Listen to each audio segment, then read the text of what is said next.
प्यारे बच्चों, आज के इस वीडियो में हम रीसेंट कुछ डेज के बहुत इंपॉर्टेंट करंट अफेयर्स को डिस्कस करने जा रहे हैं। तो आओ स्टार्ट करते हैं। तो सबसे बड़ी खबर तो ओलंपिक से ही रिलेटेड है, क्योंकि आप जानते हो कि ओलंपिक एक ग्लोबल लेवल का इवेंट है। तो ओलंपिक से जुड़े हुए कोई भी क्वेश्चंस कॉम्पिटिटिव एग्जाम के पॉइंट ऑफ व्यू से बहुत इंपॉर्टेंट हो जाते हैं, क्योंकि आप जानते हो ओलंपिक तो हर 4 साल में एक बार आता है, तो ये बहुत इंपॉर्टेंट इवेंट है। तो टोक्यो में इस बार का ओलंपिक कंडक्ट किया गया, टोक्यो 2020। तो ये होना तो 2020 में ही था, लेकिन जैसा कि आप जानते हो ग्लोबल पेंडेमिक, कोरोना पेंडेमिक की वजह से पिछली साल इसको कंडक्ट नहीं किया जा सका, और इस साल जुलाई और अगस्त के महीने में ये कंडक्ट किया गया। तो कहां इसका वेन्यू अगर आपसे कोई पूछे तो ये तो नाम से ही बहुत क्लियर है, टोक्यो, जापान। ठीक है ना। तो अब इसके बारे में कुछ फैक्ट्स हमें पता होने चाहिए कॉम्पिटिटिव पॉइंट ऑफ व्यू से। तो सबसे पहली चीज कि टोक्यो ओलंपिक्स की टैग लाइन कहो या मोटो कहो, तो हो सकता है आपको कुछ क्वेश्चन पेपर्स में ये टैग लाइन भी पूछा जाए। तो टैग लाइन, मोटो एक ही चीज आप मान के चलो। तो इसकी मोटो या टैग लाइन क्या थी? तो यूनाइटेड बाय इमोशंस। ठीक है ना। अब दूसरी चीज कि इसका मैस्कॉट, देखो मैस्कॉट होता है पिक्चोरियल रिप्रेजेंटेशन, सिंबल। तो पैरालंपिक्स और समर ओलंपिक्स दो इवेंट हैं ओलंपिक में। तो ओलंपिक मेन इवेंट होता है, और जब ओलंपिक कंक्लूड हो जाता है उसके बाद पैरालंपिक कंडक्ट किए जाते हैं। तो पैरालंपिक किसके लिए होता है? जो डिफरेंटली एबल्ड स्पोर्ट्स पर्संस होते हैं, ठीक है ना, जिनके किसी ऑर्गन में कोई प्रॉब्लम हो तो डिफरेंटली एबल्ड कहलाते हैं ना।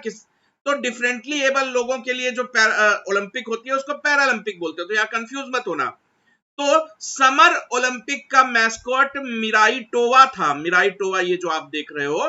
और पैरालंपिक्स जो अभी होंगे उसका मैस्कॉट इज सोमाइटी। तो आप ये दोनों मैस्कॉट याद रखो, टैग लाइन याद रखो। और कितनी टीमों ने टोटल पार्टिसिपेट किया इस वाले वर्जन में, 32nd एडिशन में? तो 205 टीमों ने पार्टिसिपेट किया। देखो मैं यहाँ टीम वर्ड का यूज कर रहा हूं, कंट्री वर्ड का यूज नहीं कर रहा हूं। क्यों? क्योंकि दुनिया में 205 कंट्रीज हैं ही नहीं। दुनिया में 193 कंट्रीज है जो यूएन रिकॉग्नाइज करता है, यूनाइटेड नेशन। तो ये 205 टीमों का फंडा क्या, ये कहां से हो सकता है कि जब इतनी कंट्रीज ही नहीं है? तो देखो कुछ ज्योग्राफिकल एंटिटीज ऐसी हैं जिनको कंट्री का दर्जा तो प्राप्त नहीं है, लेकिन ओलंपिक कमेटी उनको रिकॉग्नाइज करती है। फॉर एग्जांपल पैलेस्टाइन, हांगकांग, इस तरह की जो लोकेशंस है, नाउरू आइलैंड, छोटे छोटे आइलैंड, कैरेबियन आइलैंड्स, तो उनको कंट्री का दर्जा तो प्राप्त नहीं, लेकिन वहां की टीम्स पार्टिसिपेट कर सकती हैं। तो ये कुछ फैक्ट्स आप याद रखोगे। अब बात करते हैं कि ये जो ओलंपिक हुआ इसमें मेडल टैली की बात कर लेते हैं। तो सबसे पहले तो इंडियन होने के नाते हमें इंडिया की मेडल टैली बिल्कुल अच्छे से याद होनी चाहिए कॉम्पिटिटिव पॉइंट ऑफ व्यू से। तो इंडिया, ये जो 205 कंट्रीज ने पार्टिसिपेट किया उसमें 48th पोजीशन पे रही। पूरी जो मेडल टैली को अगर आप देखोगे तो 48th पोजीशन पे रही, और इंडिया ने टोटल 7 मेडल जीते। तो ये 7 मेडल में 1 गोल्ड है, 2 सिल्वर है और 4 ब्रॉन्ज है। तो कई बार ये भी पूछा जाता है, ये सिर्फ याद रखना काफी नहीं है कि 7 मेडल जीते, किस डिनोमिनेशन के कितने मेडल जीते ये भी आप याद रखोगे। तो इस बार देखो 1 2 4, तो 1 2 का 4, 1 गोल्ड, 2 सिल्वर, 4 ब्रॉन्ज, ये इंडिया की परफॉर्मेंस रही, जिसकी वजह से इंडिया 48th पोजीशन पे रहा। तो अब इंडिया के बारे में तो हम जान गए, लेकिन ओलंपिक सिर्फ इंडिया के लिए तो नहीं होता है ना, तो पूरे दुनिया की भी हमको खबर होनी चाहिए। तो नंबर 1 पोजीशन पे इंडिया तो 48 पोजीशन पे रहा। तो इंडिया का ये बेस्ट परफॉर्मेंस है अब तक का। इंडिया की बात अगर थोड़ी देर के लिए करें, तो अगर हम ग्लोबल रैंकिंग की बात करें तो नंबर 1 पे यूनाइटेड स्टेट्स रहा।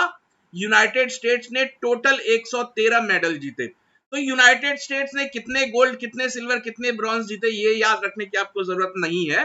हाँ, इंडिया के लिए आप जरूर याद रखोगे कंपिटिटिव पॉइंट ऑफ व्यू से। तो नंबर 1 पोजीशन पे यूनाइटेड स्टेट्स रहा, आपको बस ये याद रखना 113 मेडल उसने जीते।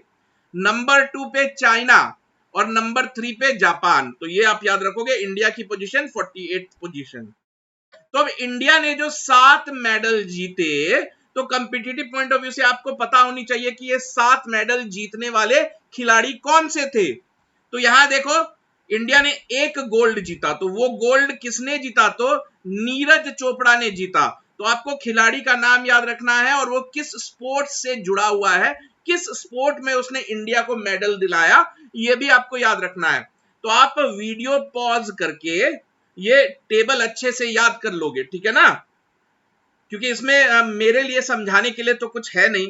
तो आप ये टेबल देखो, यहाँ पे खिलाड़ी का नाम है, एथलीट का नाम है, कौन सा मेडल जीता, तो मैंने आपको बता दिया, इंडिया ने 1 गोल्ड, 2 सिल्वर और 4 ब्रॉन्ज जीते। तो किस खिलाड़ी ने किस गेम में कौन सा मेडल जीता, ये आपको याद रख लेना है। अब अगली खबर की तरफ बढ़ते हैं। तो अगली खबर यह है कि मीनाक्षी लेखी ने इंडिया को रिप्रेजेंट किया G20 कल्चर मिनिस्टर्स की मीटिंग में।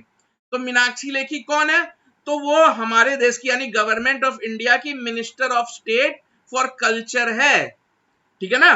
तो ये जो G20 की मीटिंग हो रही थी, इसकी वेन्यू क्या थी, तो इसकी वेन्यू इटली में हुआ ये, ठीक है।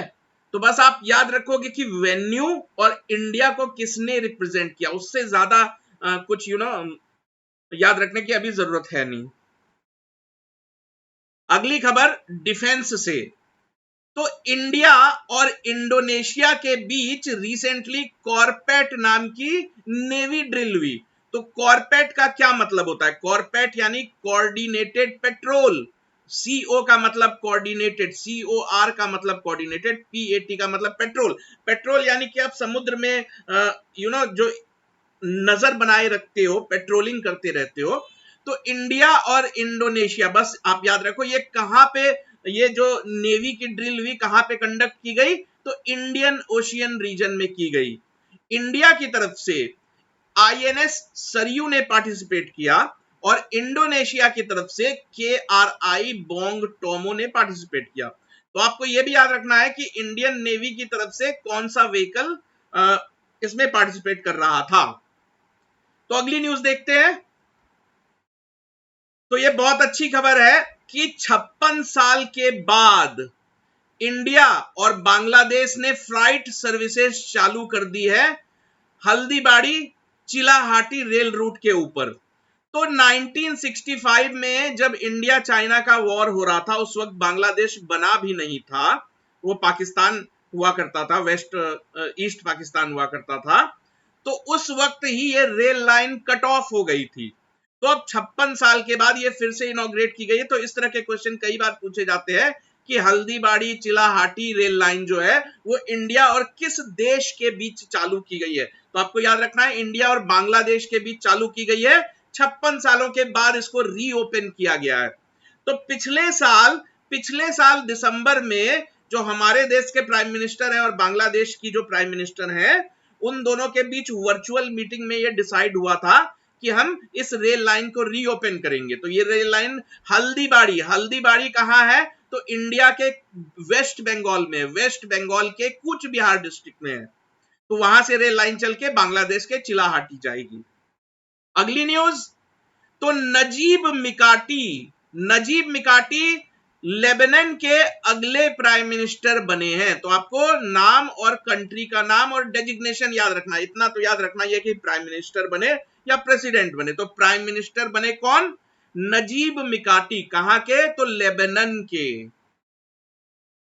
तो अगली खबर, निकोल पशिनियान को दोबारा अर्मेनिया का प्राइम मिनिस्टर चुन लिया गया है। तो अर्मेनिया जो कंट्री है रशिया के पास में, बहुत छोटी सी कंट्री है।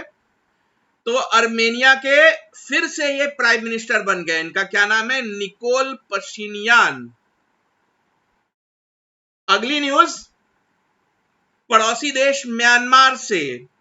तो म्यांमार में मिन ओंग लैंग प्राइम मिनिस्टर बन गए हैं। तो ये Min Aung Hlaing actually military chief हैं, म्यांमार के मिलिट्री चीफ हैं।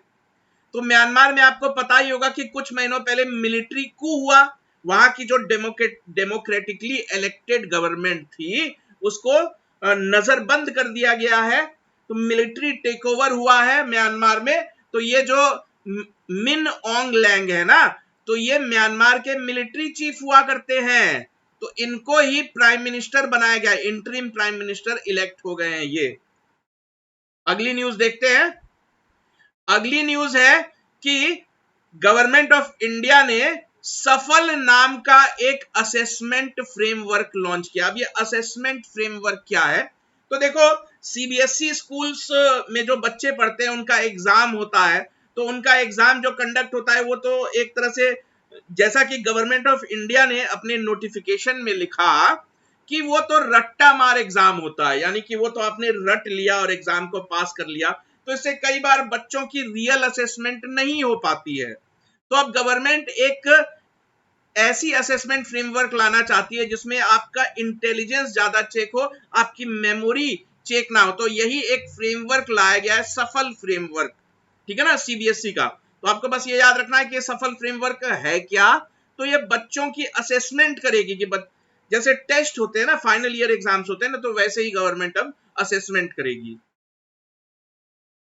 अगली खबर, तो गवर्नमेंट ऑफ इंडिया ने बहुत साल से पेंडिंग जो डिमांड थी उसको पूरा कर दिया है, तो 27% रिजर्वेशन ओबीसीज के लिए और 10% कोटा जो इकोनॉमिकली वीकर सेक्शंस होते हैं, ये मेडिकल सीट्स में लागू कर दिया है। ये काफी पुरानी डिमांड है, 1986 में ही पार्लियामेंट में पहली बार ये मुद्दा उठा था, तो काफी पुरानी डिमांड है ये। तो आप याद रखोगे मेडिकल सीट्स में 27%, ये जो मेडिकल सीट्स की मैं बात कर रहा हूं ये ऑल इंडिया कोटा होता है, तो ऑल इंडिया कोटा में अभी तक रिजर्वेशन नहीं हुआ करता था, तो अब मोदी गवर्नमेंट ने 27% रिजर्वेशन ओबीसी के लिए और 10% reservation EWS economically weaker section के लिए अप्रूव कर दिया है। अगली खबर है कि हाल ही में prime minister mister Narendra Modi ने एक नए डिजिटल पेमेंट प्लेटफॉर्म को इनॉग्रेट किया या लॉन्च किया, तो इसका क्या नाम है, ई रूपी। अब ई रूपी का कॉन्सेप्ट क्या है, देखो, तो सरकार अभी तक क्या करती है, वेलफेयर स्कीम्स वगैरह चलाती है, तो कभी कभी डायरेक्ट बेनिफिट ट्रांसफर के तहत पैसा उस बेनिफिशियरी के अकाउंट में डाल देती थी। अब ये देखो ई रूपी का कॉन्सेप्ट क्या है, तो बेसिकली अगर लेट सपोज कि किसी को कहीं हॉस्पिटल में इलाज कराना है और सरकार को उसको पैसा भेजना है, तो अब सरकार क्या करेगी कि उसको पैसा ना भेज के एक एसएमएस जाएगा उसके पास जिसमें क्यूआर कोड होगा, तो अगर उसको हॉस्पिटल में भर्ती होना है जिसका खर्च सरकार को उठाना है, तो सरकार उसके मोबाइल पे क्यूआर कोड भेजेगी पैसा भेजने के बजाय, वो उस क्यूआर कोड को हॉस्पिटल को दे देगा, तो अब उस क्यूआर कोड को यूज करते ही हॉस्पिटल के अकाउंट में पैसे आ जाएंगे। तो ये एक डिजिटल पेमेंट है, इसमें कोई भी कैश इन्वॉल्व है नहीं, तो आप कह सकते हो कि एक प्रीपेड वाउचर की तरह काम करेगा, जिसको कभी भी रिडीम उस जगह किया जा सकता है जहां पे एक्सेप्टेबल है। तो इस एग्जाम्पल, ये जो एग्जाम्पल मैंने आपको दिया, तो जिस हॉस्पिटल में वो बंदा जाएगा उस हॉस्पिटल को हक होगा कि वो इस वाउचर को रिडीम कर सके, तो यही कॉन्सेप्ट है ई रूपी का। अब आगे बढ़ते हैं, कुछ स्टेट लेवल न्यूज। तो उड़ीसा की जो होली सिटी है, रिलीजियस टाउन है पुरी, तो पुरी देश का पहला ऐसा सिटी बन गया है जहां पे 24 घंटे टैप वाटर मिला करेगा। तो अभी तक क्या होता है कि किसी भी बड़े शहर की भी अगर बात कर लो तो टैप वाटर का एक फिक्स्ड टाइम होता है कि 2 घंटे आएगा, 10 से 12 आएगा, या शाम को आएगा 5 से 8, तो फिक्स्ड टाइम हुआ करता था। लेकिन पूरी देश का पहला ऐसा कह लो कि सिटी बन गया जहां पे 24 घंटे आप कभी भी टैप ऑन करोगे तो वहां पे आपको ड्रिंकिंग वाटर अब मिल जाएगी, ठीक है। तो ये उड़ीसा की एक बहुत बड़ी अचीवमेंट मानी जाएगी। तो अगली न्यूज भी उड़ीसा से ही है। तो उड़ीसा की कैपिटल भुवनेश्वर इंडिया की पहली ऐसी सिटी बन गई है जिसने 100% वैक्सीनेशन अगेंस्ट कोविड अचीव कर लिया है। यानी आप कह सकते हो कि भुवनेश्वर के सारे लोगों को वैक्सीनेट कर दिया गया है, 100% वैक्सीनेटेड। तो ये बहुत अच्छी खबर है, दूसरे सिटीज को भी फॉलो अप करना चाहिए। प्यारे बच्चों, आगे बढ़ने से पहले मैं आपसे कुछ चीजें डिस्कस करना चाहता हूं। तो सबसे पहली रिक्वेस्ट तो यही है कि अगर अभी तक आपने विद्या गुरु के YouTube चैनल को सब्सक्राइब नहीं किया है तो प्लीज सिंसियर रिक्वेस्ट है आपसे कि सब्सक्राइब कर लो और हो सके तो बेल नोटिफिकेशन भी प्रेस कर दो, ताकि फ्यूचर में हम जैसे ही कोई वीडियो अपलोड करें तो उसकी नोटिफिकेशन आपको इमीडिएटली मिल जाया करेगी। तो अब बच्चों क्या है कि अगर आप किसी एग्जाम की प्रिपरेशन कर रहे हो, चाहे कोई भी गवर्नमेंट एग्जाम की अगर आप बात करो, एसएससी, सीजीएल या फिर बैंक के जो अच्छे लेवल के एग्जाम्स होते हैं, बैंक, पीओ, आईबीपीएस, या फिर स्टेट लेवल के जो कमीशन एग्जाम्स होते हैं, Rajasthan service commission, Uttar Pradesh service commission, Bihar public service commission, तो आप किसी भी एग्जाम की अगर प्रिपरेशन कर रहे हो तो अब आपके लिए विद्या गुरु स्पेशली डिजाइन कोर्सेज लेके आ रहा है, जिससे कि आप घर बैठे बैठे प्रिपरेशन कर सकते हो। कोविड के टाइम में आपको अपनी जान खतरे में डाल के बाहर जाने की जरूरत नहीं है। तो pen drive courses, online courses, आपको हर तरह के कोर्सेज विद्या गुरु में मिल जाएंगे। अब विद्या गुरु ही क्यों, आप बोलोगे कि इतने सारे इंस्टीट्यूट्स है तो विद्या गुरु ही क्यों? देखो, इंस्टीट्यूट्स कितने सारे भी हो, लेकिन विद्या गुरु जो है काफी पुरानी इंस्टीट्यूट है और कई सालों से कंसिस्टेंट रिजल्ट ये प्रोड्यूस कर रहा है। तो हमारे पिछले आप 10-12 साल के रिजल्ट्स अगर देखोगे, ठीक है ना। और दूसरी चीज क्या है जो विद्या गुरु को बाकी इंस्टीट्यूट से अलग करती है, जैसे बाकी इंस्टीट्यूट्स होते हैं वो अपना कोर्स मटेरियल अपडेट नहीं करते हैं, जबकि विद्या गुरु में हम इस बात का खास ख्याल रखते हैं कि हर सीजन हम अपने मटेरियल को अपलोड करते हैं। जैसे ही कोई नया पैटर्न ऑफ क्वेश्चंस हमारी फैकल्टीज को दिखता है तो हम तुरंत ही अपलोड कर देते हैं। तो ये बहुत अच्छा एडवांटेज आपको मिलेगा कि अगर आप विद्या गुरु से कोई कोर्स लेते हो तो फिर आपको ये सोचने की जरूरत नहीं है कि कौन सा पैटर्न मेरे को पढ़ना है, कौन सा नहीं पढ़ना है, क्योंकि हम हर साल अपने मटेरियल को अपडेट करते हैं। तो अगर आप मेहनत करने के लिए तैयार हो तो विद्या गुरु आपको बिल्कुल परफेक्ट, बिल्कुल प्रिसाइज सिलेबस, ताकि आपका टाइम ना ज्यादा ना कम, ना कम पढ़ो आप, ना जरूरत से ज्यादा पढ़ो। तो ठीक है बच्चों, आप किसी भी एग्जाम की प्रिपरेशन कर रहे हो तो मैं आपसे रिक्वेस्ट करूंगा आपके बेनिफिट के लिए कि एक बार हमारी वेबसाइट को विजिट करें और जो भी आपको डिटेल्ड इंफॉर्मेशन चाहिए, कोर्स फी कितनी है, डिस्काउंट वगैरह भी चल रहे हैं, क्या मोड ऑफ इंस्ट्रक्शंस है, ठीक है, वो सारी चीजें आपको हमारी वेबसाइट पे पूरी जानकारी मिल जाएगी। तो आपसे एक सिंसियर रिक्वेस्ट है कि अगर आप अपने करियर को लेके सीरियस हो तो प्लीज प्लीज प्लीज एक बार हमारी वेबसाइट को विजिट जरूर करना। तो अगली न्यूज है राजस्थान से। तो राजस्थान की सरकार ने एक नई स्कीम चालू की है, उस स्कीम का नाम है मिशन निर्यातक बनो। तो निर्यातक हिंदी का जो शब्द है, निर्यातक का मतलब होता है एक्सपोर्टर, एक्सपोर्टर। तो अगर आपकी हिंदी पे पकड़ अच्छी है तो आप नाम से ही समझ जाओगे कि ये जो स्कीम है, राजस्थान सरकार की जो स्कीम है, ये एक्सपोर्ट को प्रमोट करने के लिए बनाई गई है। तो ये जो राजस्थान के जो लोकल ट्रेडर्स हैं, अगर वो अपने बिजनेस को एक्सपेंड करना चाहते हैं कि उनका बनाया हुआ सामान दूसरे कंट्रीज में एक्सपोर्ट हो, तो इसमें ये स्कीम उनकी हेल्प करेगी। तो ये किस गवर्नमेंट की स्कीम है? तो राजस्थान गवर्नमेंट की स्कीम है। स्कीम का क्या नाम है? मिशन निर्यातक बनो, एक्सपोर्टर बनो। तो अगली खबर है कर्नाटका से।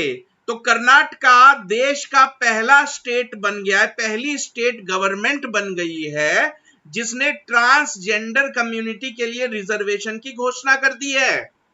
ठीक है, पहली स्टेट है ये इंडिया की। तो ट्रांसजेंडर के लिए अब क्या प्रोविजन लाया गया है कि जब भी कोई जॉब वैकेंसी निकलेगी, सरकारी जॉब वैकेंसी की बात हो रही है यहाँ पे, प्राइवेट की नहीं हो रही है, तो जब भी कोई सरकारी जॉब वैकेंसी रहेगी तो उसमें जो जेंडर का कॉलम होता है उसमें अब एक तीसरा कॉलम भी होगा जिसमें लिखा जाएगा थर्ड जेंडर। और जो ट्रांसजेंडर या थर्ड जेंडर है उनके लिए सरकारी नौकरियों में 1% आरक्षण, 1% सीट्स रिजर्व की जाएगी। तो बहुत इंपॉर्टेंट न्यूज बन जाती है। ये कर्नाटक गवर्नमेंट ने किया है ये पहली बार। अगली न्यूज केरल से। तो केरल की पुलिस ने पिंक प्रोटेक्शन प्रोजेक्ट लॉन्च किया है। तो बच्चों याद रखो, ये जो पिंक है, पिंक को फेमिनिज्म का कलर माना जाता है। तो अगर किसी स्कीम में आप पिंक नाम देखते हो तो समझ जाना कि वो विमेन ओरिएंटेड स्कीम है, औरतों से उस स्कीम को रिलेट आप कर सकते हो। तो ये जो पिंक प्रोटेक्शन स्कीम है, इसके तहत क्या है, जो स्पेशल पुलिस व्हीकल्स है, आप देख रहे हो पिंक पेट्रोल इनको नाम दिया गया है। तो ये पिंक पेट्रोल क्या करेंगी कि पब्लिक स्पेस में औरतों और बच्चों की सेफ्टी, जैसे कई सारी ईव टीजिंग की घटना होती है, तो यानी पब्लिक स्पेस में औरतें और बच्चे जो है फ्रीली घूम फिर सकें, उनके खिलाफ कोई क्राइम ना हो, इसको प्रोटेक्ट करने के लिए तो केरल की पुलिस ने पिंक प्रोटेक्शन स्कीम लॉन्च किया। अगली खबर नागालैंड से। तो नागालैंड भूत जोलकिया नाम के एक मिर्च के लिए पूरी दुनिया में जाना जाता है। तो भूत जोलकिया नाम आप याद रखोगे, ये इंडिया के किस स्टेट में पैदा होता है, ये मिर्च की जो किस्म है, मिर्च की जो वैरायटी है, ये नागालैंड में उपजाई जाती है। तो भूत जोलकिया जो है पूरी दुनिया के टॉप 5 सबसे तीखी मिर्च में इसको काउंट किया जाता है। तो ये न्यूज में क्यों आया कि पहली बार भूत जोलकिया को लंदन में एक्सपोर्ट किया गया है। पूरी दुनिया में तो ये फेमस है ही है, तो अब इसका एक्सपोर्ट भी विधिवत रूप से चालू हो गया है। तो नागालैंड में इसकी पैदावार होती है, इसकी खेती होती है, आप याद रखोगे भूत जोलकिया। तो ये दुनिया का क्या है, अगर ये भी आपसे क्वेश्चन में पूछा जा सकता है कि भूत जोलकिया है क्या, तो आपको पता होना चाहिए कि दुनिया के 5 सबसे तीखी मिर्च में इसे काउंट किया जाता है। अगली खबर हरियाणा से। तो हरियाणा गवर्नमेंट ने हर हित स्टोर लॉन्च किया, हर हित स्टोर नाम की एक स्कीम लॉन्च की है। तो अब ये हर हित स्टोर है क्या, तो ये एक तरह का जनरल स्टोर का चेन होगा जो अलग अलग राज्यों में अलग अलग ब्लॉक लेवल पे खोला जाएगा। तो ये जो स्टोर खोला जाएगा, जैसे मॉल्स होते हैं, वैसे ही अब गवर्नमेंट इसे खोलेगी। तो गवर्नमेंट, इसके पीछे मकसद क्या है, सबसे पहला मकसद तो है कि बेरोजगार युवाओं को एम्प्लॉयमेंट देना। दूसरा मकसद क्या है कि इन स्टोर्स में बिकने वाले सामान जो होंगे, तो उस सामान को कोई तो बनाएगा। तो जो नए नए एंटरप्रेन्योर्स होते हैं, जो नए नए अपना समझ लो कि मीडियम और स्मॉल स्केल इंडस्ट्रीज लगाते हैं, अब जैसे नई नई फूड प्रोडक्ट की कोई इंडस्ट्री लगाता है, तो हर हित स्टोर की मदद से उनके बनाए सामान को बेचा जाएगा। तो ये दो पर्पस सर्व करेगा, इन अनएम्प्लॉयमेंट यानी एम्प्लॉयमेंट भी जनरेट करेगा, और दूसरा एंटरप्रेन्योरशिप को प्रमोट भी करेगा। तो किस गवर्नमेंट की स्कीम है, हरियाणा गवर्नमेंट की स्कीम, हर हित स्टोर। अगली खबर है लद्दाख से। तो लद्दाख आप जानते हो अभी उसको यूनियन टेरिटरी का स्टेटस है। तो लद्दाख में पानी माह नाम की एक स्कीम को लॉन्च किया गया है। पानी यानी वाटर, माह मतलब मंथ, यानी पानी माह, जिसे आप वाटर मंथ भी कह सकते हो। तो ये क्या है, ये एक तरह का अवेयरनेस कैंपेन है, जिसमें कि लद्दाख के अलग अलग गांव में, अलग अलग ब्लॉक्स में जो सरकार है वो क्लीन वाटर के इंपॉर्टेंस को, और वाटर यानी पानी बर्बाद ना हो, इसके लिए अवेयरनेस कैंपेन एक तरह से कह लो आप चलाएगी। और इसके पीछे एक और मकसद है कि लद्दाख में अभी तक सिर्फ 20% से भी कम घरों में डायरेक्ट वाटर सोर्स अवेलेबल है, जो टैप वाटर जिसको आप कह सकते हो। तो उसको भी बूस्ट अप करने के लिए ये पानी माह नाम का एक अवेयरनेस कैंपेन पूरे 1 महीने के लिए चला रही है। कौन, तो लद्दाख गवर्नमेंट। लद्दाख गवर्नमेंट तो कहना सही नहीं है, लद्दाख एडमिनिस्ट्रेशन चला रही है। अगली खबर बिजनेस की दुनिया से।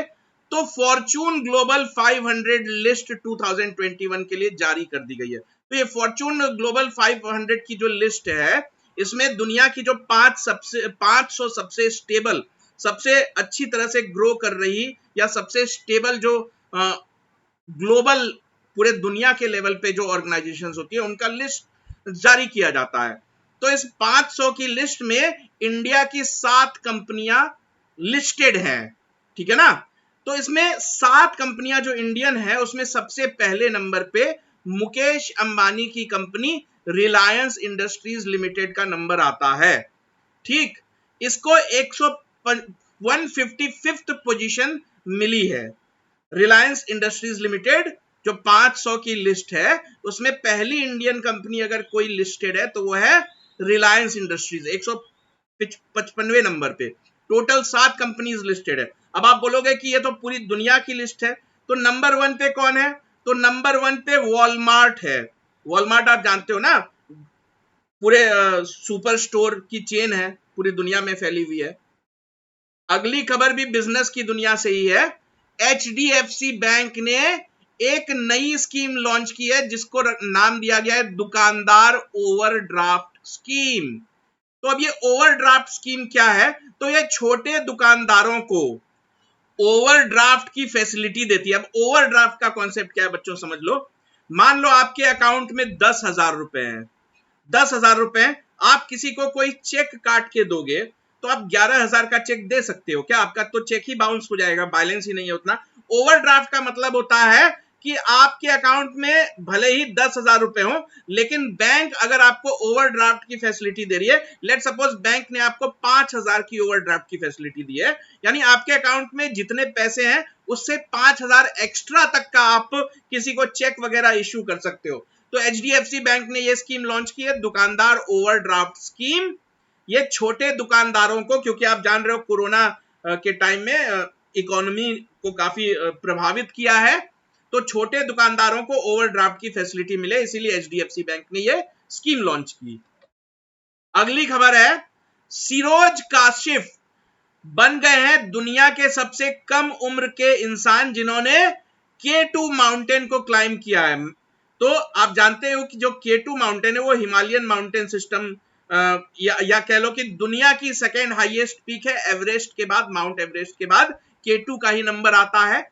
तो ये सिरोज काशिफ जो है वो पाकिस्तान के रहने वाले, पाकिस्तान के नागरिक है। तो आप नाम याद रखोगे क्योंकि इन्होंने एक बहुत अच्छा कारनामा किया है। सिरोज काशिफ दुनिया के यंगेस्ट माउंटेनियर बन गए हैं जिन्होंने दुनिया की दूसरी सबसे ऊंची चोटी, दुनिया की दूसरी सबसे ऊंची चोटी है माउंट गॉडविन ऑस्टिन K2, तो इसको क्लाइंब कर लिया है सक्सेसफुली।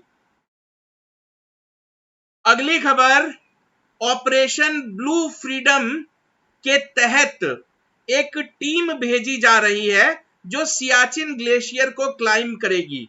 तो अब ये ऑपरेशन ब्लू फ्रीडम है क्या?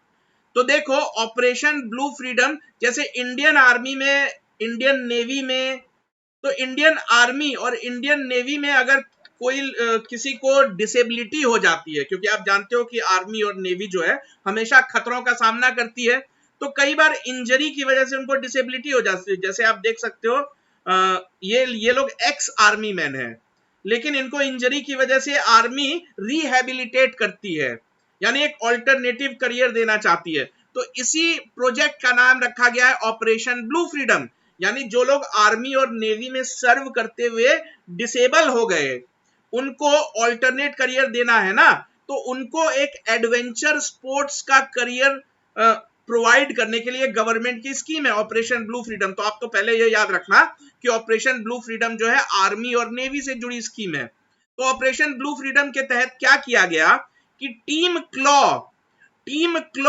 यानी पंजा, पंजा, तो टीम क्लॉ नाम की एक टीम बनाई गई जो कि अब सियाचिन ग्लेशियर की चढ़ाई करेगी। तो ये टीम क्लॉ भी इंपॉर्टेंट हो जाता है, ऑपरेशन ब्लू फ्रीडम भी इंपॉर्टेंट हो जाता है।